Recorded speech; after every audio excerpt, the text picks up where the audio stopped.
Wonder Woman, issue 9, legacy number 809, Tom King writing with Daniel Sampere on the art. So this actually was probably one of the weaker issues of the run thus far for me.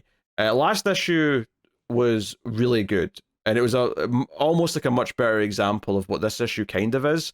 Last issue was like all in Wonder Woman's head as the Sovereign is trying to warp her mind using the lasso of lies, and it was a really cool kind of thing where she was like in these situations as a sort of subservient woman that she would never be in, and it's about her fighting out of that reality, and it was all really good stuff.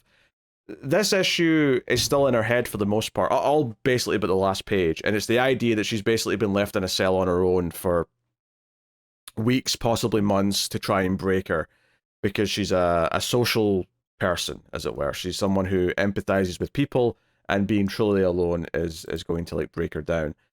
And that leads to basically a lot of different scenes with her inside her head talking to Steve in different situations. And she's always aware that she's inside her head, and Steve's kind of aware that they're inside her head, and he's also aware that he's not really Steve, he's just kind of a part of her. And that kind of feels a little bit repetitive at a certain point. It felt a little bit one note as an issue, versus I think most of the issues of this book that I've really liked how much they've had really good solid points to make per issue by the end.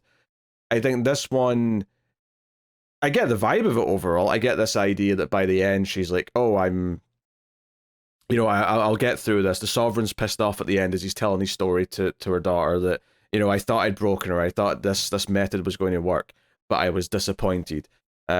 It gets at its darkest when she's like telling Steve at one point. This idea that there's time passing between each of the sort of like fantasy sequences of her thinking about stuff to try and like escape the prison she's in.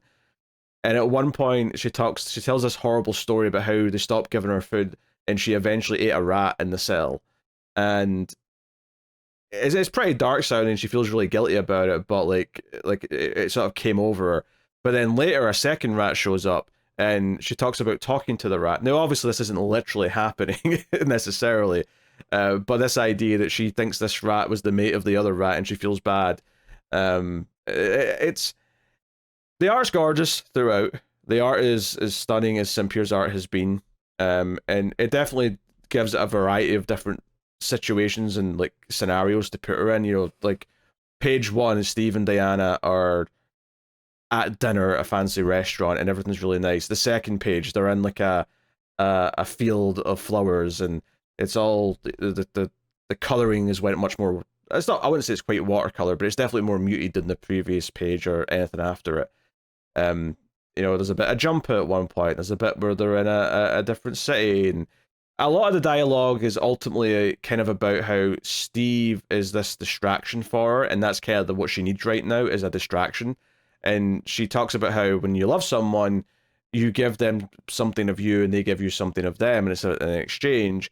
And in some way, even though Steve keeps saying that he's not really Steve, he's just part of her, she's like, no, you are still Steve because you're the part of Steve that he gave me that is keeping me going right now. So there is some nice sentiments in there. And they do kind of like play back the famous neck snap from Wonder Woman, but she's snapping the Sovereign's neck in her head, and it's sort of showing that her mind's going to darker places. Uh, but it's all like, I think there's a lot of solid moments in here, but as a complete issue, I don't like it as much as a lot of the other ones that we've had. And I think especially last issue is such a good comparison point because it was also mostly in her head. But last issue, it felt like it had so much to say and so much like to get through in terms of like telling a compelling story. Here, it kind of felt like it was making kind of one point a little bit repeatedly.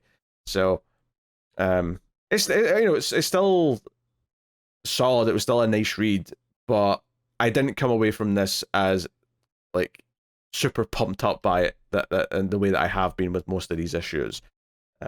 But it gives if nothing else, Sampere a chance to flex his muscles in a lot of different scenarios. And there's definitely stuff where it intentionally, like I say, it calls back to some famous Wonder Woman moments with the scenarios.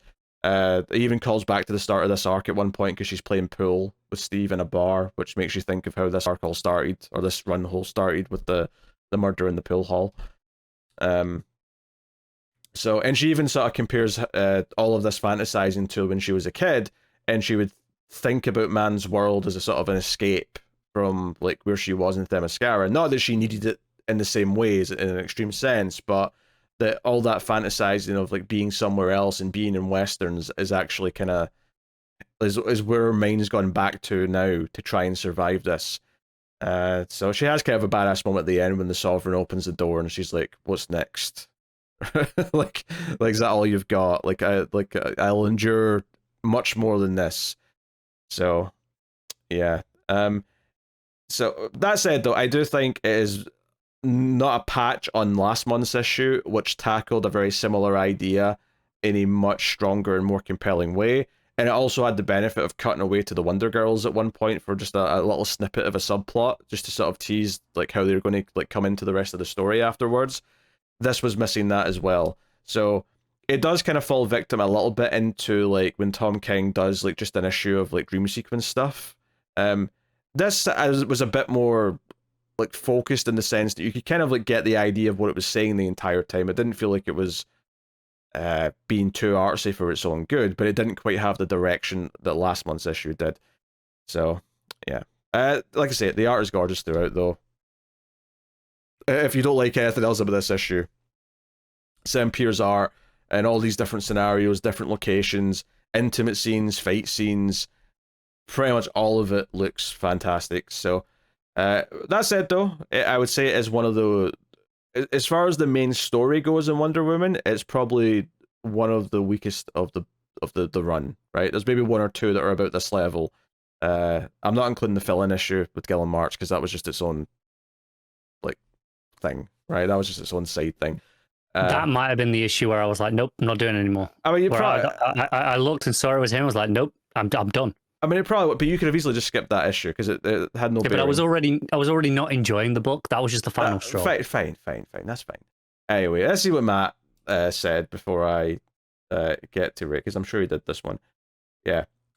Solid art throughout. Sampier is great at mundanity and action, but best when he works both.